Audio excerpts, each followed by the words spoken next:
त्वदीयं वस्तु गोविंद तुभ्यमेव समर्पये गृहाण सम्मुखो भूत्वा प्रसीद परमेश्वरः। ओम नमो भगवते वासुदेवाय नमः। जय श्री हरि दोस्तों, स्वागत है आप सभी का आपके अपने चैनल ज्ञान अर्थ में। बहुत बहुत स्वागत है। भगवान श्री हरि की कृपा आपके और आपके समस्त परिवार पर सर्वदा बनी रहे। आज की इस वीडियो में आप सुनेंगे पाप मोचनी एकादशी की संपूर्ण व्रत कथा। अर्जुन ने भगवान श्री कृष्ण से कहा, हे मधुसूदन, आपने फाल्गुन मास के शुक्ल पक्षी एकादशी अर्थात आमलकी एकादशी के बारे में विस्तार पूर्वक बतलाया। चैत्र माह के कृष्ण पक्ष में आने वाली एकादशी का क्या नाम है तथा उसकी विधि क्या है? कृपया करके आप मुझे बढ़ती हुई जिज्ञासा को शांत करें। भगवान श्री कृष्ण ने कहा, हे अर्जुन, चैत्र मास के कृष्ण पक्ष की एकादशी को पाप मोचनी एकादशी के नाम से जाना जाता है। एक बार की बात है, पृथ्वीपति राजा मानधाता ने लोमश ऋषि से यही प्रश्न किया था जो तुमने मुझसे किया है। अतः जो कुछ भी ऋषि लोमश ने राजा मानधाता को बतलाया वही मैं तुमसे कह रहा हूँ। राजा मानधाता ने धर्म के गुप्तम रहस्य के ज्ञाता महर्षि लोमश से पूछा, हे ऋषि श्रेष्ठ, मनुष्य के पापों का मोचन किस प्रकार संभव है? कृपा करके कोई ऐसा सरल उपाय बताएं जिससे सभी को सहज ही पापों से छुटकारा मिल जाए। महर्षि लोमश ने कहा, हे निम्रपति, चैत्र मास के कृष्ण पक्ष की एकादशी का नाम पाप मोचनी एकादशी है। उसके व्रत के प्रभाव से मनुष्य के अनेक पाप नष्ट हो जाते हैं। मैं तुम्हें इस व्रत की कथा सुनाता हूँ, ध्यान पूर्वक श्रवण करो। प्राचीन समय में चैत्ररथ नामक एक वन था।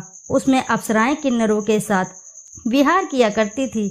वहाँ सदैव वसंत का मौसम रहता था, अर्थात उस जगह सदैव नाना प्रकार के पुष्प खिले रहते थे।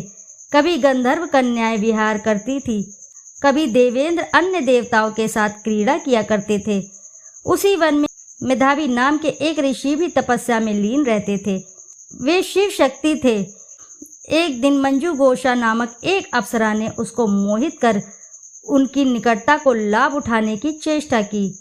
इसलिए वह कुछ दूरी पर बैठ वीणा बजाकर मधुर स्वर में गाने लगी। उसी समय शिव भक्त महर्षि मेधावी को कामदेव भी जीतने का प्रयास करने लगे। कामदेव ने उस सुंदर अप्सरा के भ्रू का धनुष बनाया, कटाक्ष को उसकी प्रत्यंचा बनाई और उसके नेत्र को मंजू घोषा अप्सरा का सेनापति बनाया। इस तरह कामदेव अपने शत्रु भक्त को जीतने को तैयार हुआ। उस समय महर्षि मेधावी भी युवावस्था में थे और काफी हृष्ट पुरुष थे। उन्होंने यज्ञ उपवीत तथा दंड धारण कर रखा था। वे दूसरे कामदेव के समान प्रतीत हो रहे थे। उस समय उस मुनि को देखकर कामदेव के वश में हुई मंजू घोषा ने धीरे धीरे मधुर वाणी से वीणा पर ज्ञान शुरू किया। तो महर्षि मेधावी भी मंजू घोषा के मधुर गाने पर तथा उसके सौंदर्य पर मोहित हो गए। वह अप्सरा मेधावी मुनि को कामदेव से पीड़ित जानकर उनसे आलिंगन करने लगी। महर्षि मेधावी उसके सौंदर्य पर मोहित होकर शिव रहस्य को भूल गए और काम के वशीभूत में होकर उसके साथ रमण करने लगे। काम के वशीभूत में होने के कारण मुनि को उस समय दिन रात का कुछ भी ज्ञान न रहा और काफी समय तक वह रमण करते रहे। तदुपरांत मंजू घोषा उस मुनि से बोली, हे ऋषिवर, अब मुझे बहुत समय हो गया है, अतः स्वर्ग जाने की आज्ञा दीजिए। अप्सरा की बात सुनकर ऋषि ने कहा, हे मुनि, संध्या को तो आई हो, प्रातः होने पर चली जाना। ऋषि के ऐसे वचनों को सुनकर अप्सरा उनके साथ रमण करने लगी। इसी प्रकार दोनों ने साथ साथ बहुत समय बिताया। मंजू घोषा ने एक दिन ऋषि से कहा, हे विप्र, अब आप मुझे स्वर्ग जाने की आज्ञा दीजिए। मुनि ने इस बार भी वही कहा, हे रूपसी, अभी ज्यादा समय व्यतीत नहीं हुआ है, कुछ समय और ठहरो। मुनि की यह बात सुनकर अप्सरा ने कहा, हे ऋषिवर, आपकी रात तो बहुत लंबी है। अब स्वयं ही सोचिए कि मुझे आपके पास आए कितना समय हो गया। अब और ज्यादा समय तक ठहरना क्या उचित है? अप्सरा की बात सुन मुनि को समय का बोध हुआ और वह गंभीरता पूर्वक विचार करने लगे। जब उन्हें समय का ज्ञान हुआ कि उन्हें रमण करते हुए 57 वर्ष व्यतीत हो चुके हैं, तो उस अप्सरा को वह काल का रूप समझने लगे। इतना ज्यादा समय भोग विलास में व्यर्थ चला जाने पर उन्हें बड़ा क्रोध आया। अब वह भयंकर क्रोध में जलते हुए उस तप नाश करने वाली अप्सरा की तरफ भ्रिकुटी तान कर देखने लगे। क्रोध से उनके अधर कांपने लगे और इंद्रियां बेकाबू होने लगी। क्रोध से थर्राते स्वर में मुनि ने उस अप्सरा से कहा, मेरे तप को नष्ट करने वाली दुष्टा, तू महापापिन और बहुत ही दुराचारिणी है। तुझ पर धिक्कार है। अब तू मेरे श्राप से पिशाचिनी बन जा। मुनि के क्रोध युक्त श्राप से वह अप्सरा पिशाचिनी बन गई। यह देख वह व्यतीत होकर बोली, हे ऋषिवर, अब मुझ पर क्रोध त्याग कर प्रसन्न होइए। कृपा करके बताइए कि इस शाप का निवारण किस प्रकार होगा। विद्वानों ने कहा, साधुओं की संगत अच्छा फल देने वाली होती है और आपके साथ तो मेरे वर्ष व्यतीत हुए हैं। अतः अब आप मुझ पर प्रसन्न हो जाइए, अन्यथा लोग कहेंगे कि एक पुण्य आत्मा के साथ रहने पर मंजुघोषा को पिशाचिनी बनना पड़ा। मंजुघोषा की बात सुनकर मुनि को अपने क्रोध पर अत्यंत ग्लानि हुई, साथ ही अपनी अपकीर्ति का भय भी हुआ। अतः पिशाचिनी बनी मंजुघोषा से मुनि ने कहा, तूने मेरा बड़ा बुरा किया है, किंतु फिर भी मैं तुझे इस श्राप से मुक्त का उपाय बतलाता हूँ। चैत्र मास के कृष्ण पक्ष की जो एकादशी है उसका नाम पाप मोचनी एकादशी है। उस एकादशी का उपवास करने से तेरी पिशाचिनी की देह से मुक्त हो जाएगी। ऐसा कहकर मुनि ने उस व्रत का सब विधान समझा दिया। फिर अपने पापों को प्रायश्चित करने के लिए वे अपने पिता च्वेन ऋषि के पास गए। च्वेन ऋषि ने अपने पुत्र वेधावी को देखकर कहा, हे पुत्र, ऐसा क्या किया तूने कि तेरे सभी तप नष्ट हो गए, जिससे तुम्हारा समस्त तेज मलिन हो गया। मेधावी मुनि ने लज्जा से अपना सिर झुकाकर कहा, पिताश्री, मैंने एक अप्सरा से रमण करके बहुत बड़ा पाप किया है। इसी पाप के कारण संभवतः मेरे सारा तेज और मेरे तप नष्ट हो गए। कृपा करके आप इस पाप से छूटने का उपाय बतलाइए। ऋषि ने कहा, हे पुत्र, तुम चैत्र माह के कृष्ण पक्ष की पाप मोचनी एकादशी का विधि तथा भक्ति पूर्वक उपवास करो, इससे तुम्हारे सभी पाप नष्ट हो जाएंगे। अपने पिता च्वेन ऋषि के वचनों को सुनकर मेधावी मुनि ने पाप मोचनी एकादशी का विधि पूर्वक व्रत किया।